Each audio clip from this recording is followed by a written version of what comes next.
Aurora and Green number 11. Welcome. Good evening, Mayor and Council. I'm Connor Vestmeyer, 18-year-old council member, smart approach to marijuana, and we're against the proposal here. So our nonprofit organization is boycotting the discussion of this proposal, and I am the only one speaking on behalf of our organization. These hearings should not be taking place. The federal government has made it abundantly clear that these dispensaries are illegal operations, and then remains an open question as to whether or not civic servants or employees can be charged for conspiring to violate federal laws. You should not be encouraging anyone to engage in conduct that could render them criminally liable, including your staff.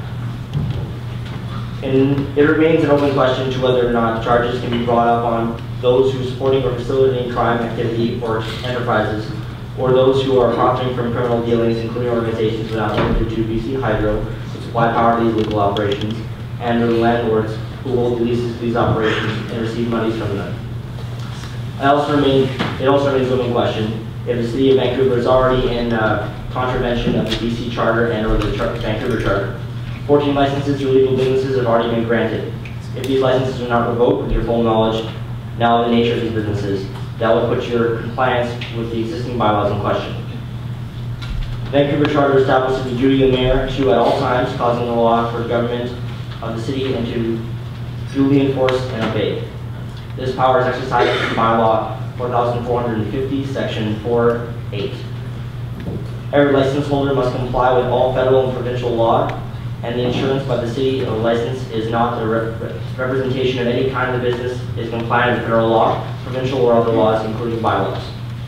Under key principles 1.1 integrity, they must act lawfully and within the authorities of the Vancouver Charter. 2.4, specifically council members, staff, and advisory body members must avoid conduct that contravenes the law, including the BC Human Rights Code, the Vancouver Charter, city bylaws, associated regulations, and city policy.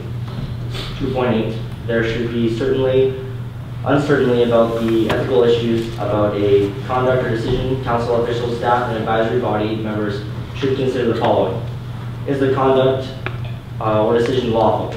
Is the conduct decision consistent with city policy, council objectives, and the code of conduct?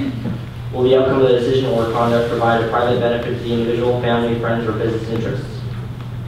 Can the decision or conduct be justified in terms of public interest and will it withstand public scrutiny? The mayor is bound to uphold the law in governing the city. Council has created a bylaw that says businesses have to obey federal law.